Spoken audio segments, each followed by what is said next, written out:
Watching Tanishka coaching. आज की जो वीडियो है वो 11th फिजिक्स के एक मोस्ट इंपॉर्टेंट टॉपिक पलायन वेग या एस्केप वेलोसिटी पर है, जो कि 11th फिजिक्स का चैप्टर 9 में है।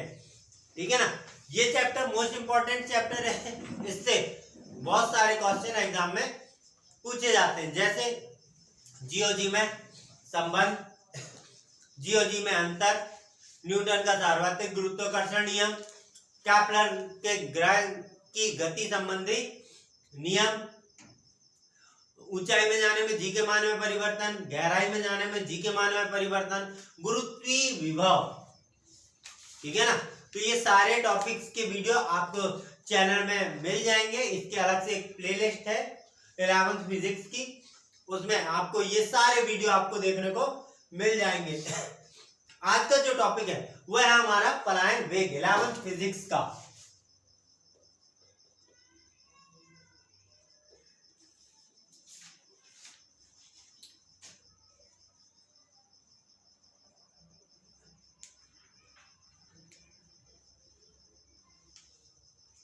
फिजिक्स क्या होता है पलायन वेग? तो पलायन वेग वह न्यूनतम वेग है जिससे अगर पृथ्वी तल से किसी पिंड को फेंका जाता है तो वह पृथ्वी के गुरुत्वीय क्षेत्र को पार कर लेता है और दोबारा पृथ्वी पर नहीं आता। अब बात देखते हैं, आप एक पत्थर लीजिए, उसको फेंकिए, ऊपर फेंकेंगे आप, क्या होगा? नीचे आ जाएगा। ठीक है ना, तो ये तो पलायन वेग हुआ नहीं। पलायन वेग हम क्या कह रहे हैं? वह न्यूनतम वेग, मतलब कम से कम वेग जिससे हम किसी पिंड को अगर पृथ्वी तल से ऊपर फेंक रहे हैं तो क्या हो कि वह पृथ्वी के गुरुत्वीय क्षेत्र को पार कर ले। दूसरी चीज क्या कि वो दोबारा पृथ्वी पर ना आए। ऐसा आप लोगों ने देखे होंगे, जब हम देखते हैं कि हमारे जो इसरो है, जब वो सैटेलाइट लॉन्च करता है, जो रॉकेट होता है वो सीधे जाता है लेकिन वो पृथ्वी पर लौट के नहीं आता। ठीक है ना, अगर इसके अलावा अगर कोई और एग्जांपल है तो आप हमें कमेंट बॉक्स में कमेंट करके जरूर बताएं। ठीक है ना, तो वो क्यों वापस नहीं आता? तो आप लोग ध्यान रखिए, पृथ्वी पर पलायन वेग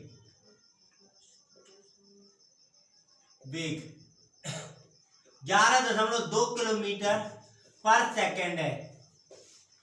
यदि हम किसी भी पिंड को 11.2 किलोमीटर पर सेकेंड, मतलब उसकी वेलोसिटी या उसकी स्पीड कितनी होनी चाहिए?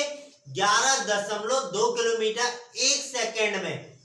अगर इस स्पीड से हम किसी पिंड को ऊपर फेंकते हैं पृथ्वी तल से, तो वह कुछ समय बाद, जब आप फेंकेंगे तो उसके कुछ समय बाद वह पृथ्वी के गुरुत्वीय क्षेत्र को पार कर लेगा और दोबारा पृथ्वी पर नहीं आएगा। तो आप ये ध्यान रखना, पलायन वेग की परिभाषा। पलायन वेग वह न्यूनतम वेग है जिससे किसी पिंड को पृथ्वी तल से ऊर्ध्वाधर दिशा में फेंका जाता है तो वह पृथ्वी के गुरुत्वीय क्षेत्र को पार कर लेता है और वह पृथ्वी पर दोबारा कभी वापस नहीं आता। तो आज का हमारा टॉपिक है पलायन वेग और पलायन वेग के लिए व्यंजक। ये मोस्ट इंपॉर्टेंट क्वेश्चन है। अब बात आती है इससे भी, पलायन मतलब होता क्या है? ठीक है ना, पलायन मतलब भागना। यहाँ पे आप पिंड को तो भगा नहीं सकते आप, ठीक है ना, पिंड को तो आप भगाओगे नहीं, पिंड को आप फेंकोगे। ठीक है, तो ये बात याद रखना। चलिए देखिए, तो पलायन वेग की परिभाषा पहले लिख देते हैं। पलायन वेग वह न्यूनतम वेग है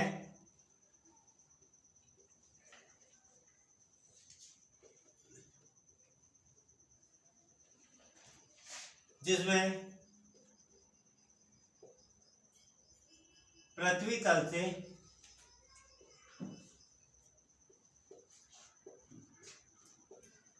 ऊर्ध्वाधर किसी पिंड को फेंका जाता है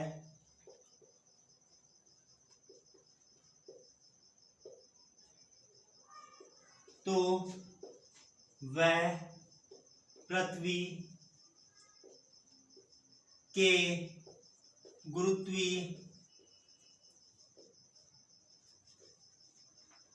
क्षेत्र को पार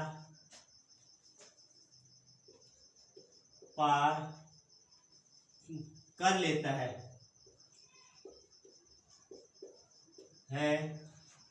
और दोबारा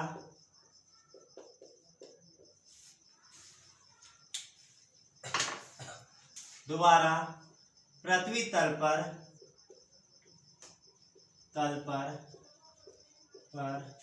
वापस नहीं आता है।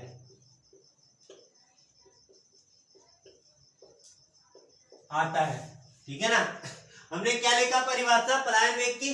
पलायन वेग वह न्यूनतम वेग है जिसमें पृथ्वी तल से ऊर्ध्वाधर किसी पिंड को फेंका जाता है तो वह पृथ्वी के गुरुत्वीय क्षेत्र को पार कर लेता है। ठीक है ना। तो वह पृथ्वी के गुरुत्वीय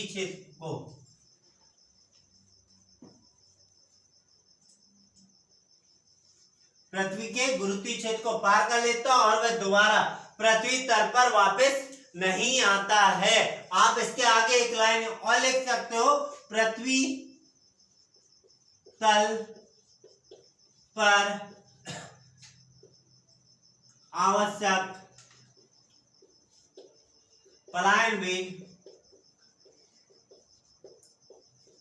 11.2 किलोमीटर पर सेकेंड होता है। यह है आपके पलायन वेग की परिभाषा। एक क्वेश्चन ये आ सकता है आपको 2 नंबर के कि पलायन वेग किसे कहते हैं या एस्केप वेलोसिटी किसे कहते हैं। तो आप ये परिभाषा आराम से लिख सकते हैं। ये ज्यादा बड़ी नहीं है, जब आप पढ़ेंगे इसको तो एक ही बार में आपको याद हो जाएगी। ठीक है ना। और ये यहां तक आप लिख सकते हो और ये लिखेंगे आप 11.2 किलोमीटर, तो ये थोड़ा सा इंपैक्ट शो करेगा, थोड़ा अच्छा लगेगा आंसर। ठीक है। चलिए अब हम पलायन वेग के लिए व्यंजक स्थापित करते हैं। चलिए देखिए पलायन वेग के लिए व्यंजक। ठीक है ना। देखिए जब हम किसी पिंड को ऊपर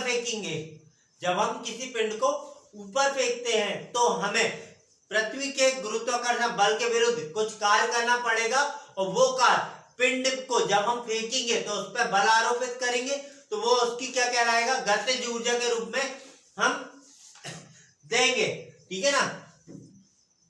प्रदान करना पड़ता। अगर पिंड को पृथ्वी तल से अनंत तक, ठीक है ना, यदि हम पिंड को पृथ्वी तल से अनंत तक ले जाने में, ठीक है ना, पृथ्वी के आकर्षण बल के विरुद्ध जो कार्य करते हैं, ठीक है ना, कार्य करते हैं वो पिंड को दी गई गतिज ऊर्जा के बराबर होता है। मतलब ये हो गया कि आप जितना बल पिंड को ऊपर फेंकने के लिए करेंगे वो आकर्षण बल के विरुद्ध किए गए कार्य के बराबर होगी। ठीक है ना। तो यहां हम लिखते हैं जब हम किसी पिंड को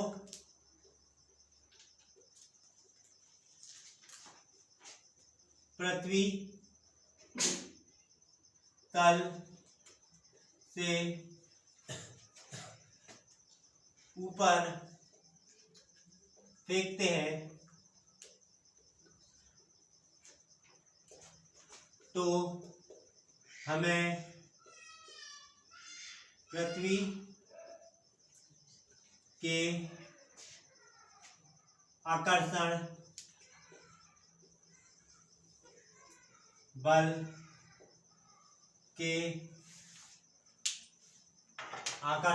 के विरुद्ध कार्य करना पड़ता है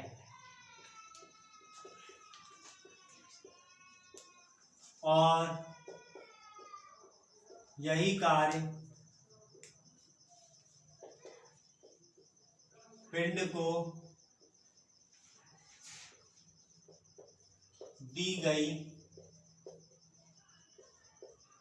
गतिज ऊर्जा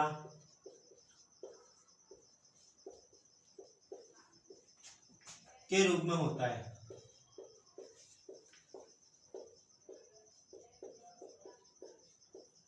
ठीक है, यह बात हम ऐसे लिख सकते हैं कि यदि किसी पिंड को हम, ठीक है, ऊर्ध्वाधर फेंकते हैं, यदि किसी पिंड को हम ऊर्ध्वाधर फेंकते हैं तो जितना हम उसको गति प्रदान करने के लिए बल लगाते हैं वही किया गया कार्य किसके, पृथ्वी के आकर्षण बल के विरुद्ध किए गए कार्य के बराबर होती है, जिसके कारण पिंड को अगर अनंत तक लेके जाते हैं हम, ठीक है ना, यदि किसी पिंड को अनंत में भेजना है तो हमें पृथ्वी के आकर्षण बल के विरुद्ध जितनी गतिज ऊर्जा प्रदान करेंगे वो उसके किए गए कार्य के बराबर होगी। या हम ऐसा लिख सकते हैं W बराबर किए गए कार्य बराबर अनंत पर पिंड की स्थितिज ऊर्जा माइनस पृथ्वी तल पर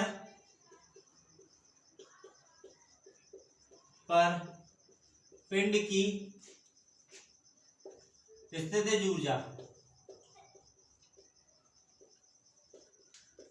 ठीक है ना, देखिए अनंत पर पिंड की स्थितिज ऊर्जा क्या होगी, शून्य होगी। क्यों, क्योंकि वहां पे बल लगेगा ही नहीं, आपने तो पृथ्वी तल पर बल लगा रहे हैं ना आप किसी पिंड को, तो अनंत पर पिंड की स्थितिज ऊर्जा क्या होगी, 0 माइनस पृथ्वी तल पर पिंड की गतिज ऊर्जा कितनी होगी, वो आपको याद होगा न्यूटन का सार्वत्रिक गुरुत्वाकर्षण नियम से हमें मालूम है, ये लिखना नहीं है, ये F बराबर G m upon R square,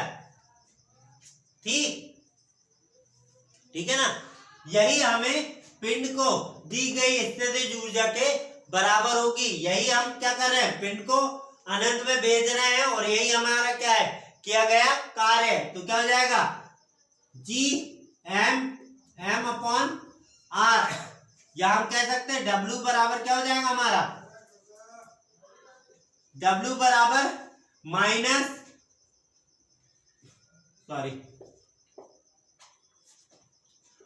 GMM upon R। क्यों, क्योंकि हम पृथ्वी के आकर्षण बल के विरुद्ध कार्य कर रहे हैं। माइनस जो है ये क्या बता रहा है, आपको दिशा बता रहा है, ठीक है ना, तो हमें क्या मिलेगा, GM अपॉन R। यह हो गया पिंड पर किया गया कुल कार्य, W बराबर GMM अपॉन R। अब देखिए यहां पे पिंड तो ये हो गया, अगर पिंड को पृथ्वी तल से अनंत में फेंकते हैं, ठीक है ना, हमने लिखे थे, यहां लिख देते हैं, यदि पिंड को अनंत पर फेंकने के लिए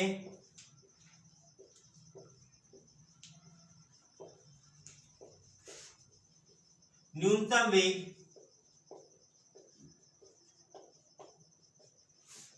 v हो तो, ठीक है ना, v हो तो पिंड को आवश्यक गतिज ऊर्जा,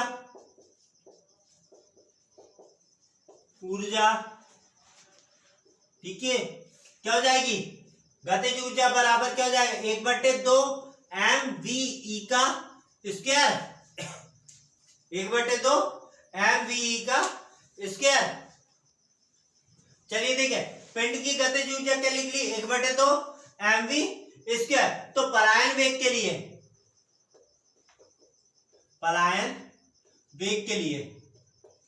क्या हो जाएगा, पलायन वेग के लिए प्रारंभिक गतिज ऊर्जा 1/2 mve का स्क्वायर बराबर क्या निकाले हमने, GM अपॉन R।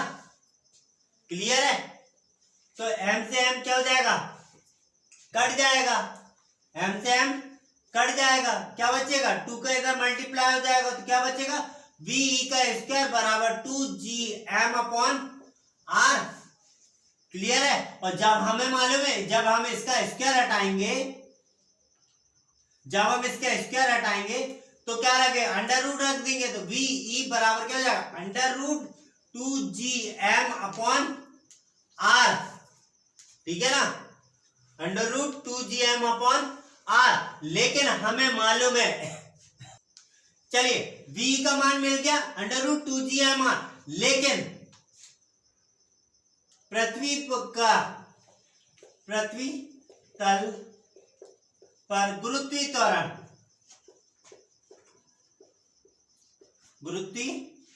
त्वरण,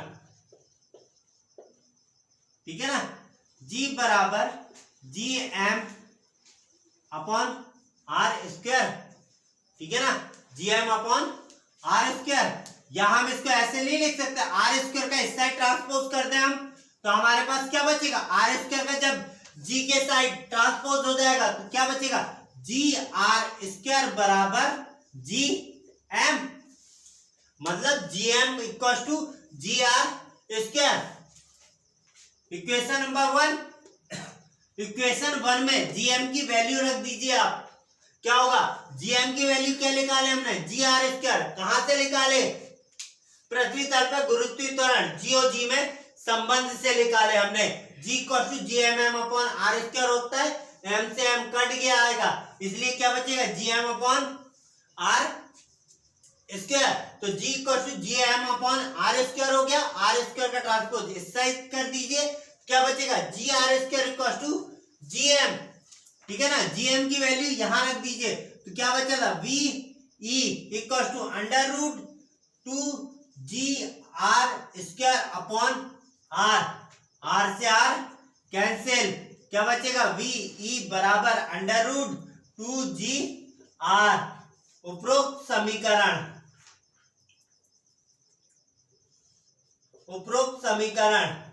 क्या निकला हमारा, V E equal to under root 2GR। अब यहां पे बात आती वी ई क्या है, वी ई क्या है, तो V for velocity, E for escape, इसीलिए हमें इंग्लिश में कहते हैं पलायन वेग को एस्केप वेलोसिटी,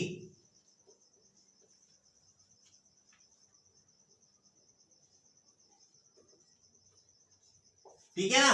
तो जो E है वो क्या है, एस्केप से है, क्लियर है, तो ये क्या हो जाएगा, वी ई बराबर under root 2GR R square, 2GR square upon R, R से आर कैंसिल हो जाएगा, क्या बचेगा, वी ई बराबर अंडर रूट 2GR। आप यहां लिख सकते हैं,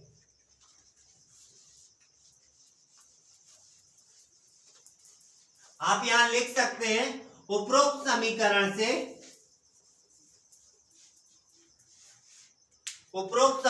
से हम पलायन वेग की गणना कर सकते हैं, उपरोक्त समीकरण से पलायन वेग ज्ञात किया जा सकता है।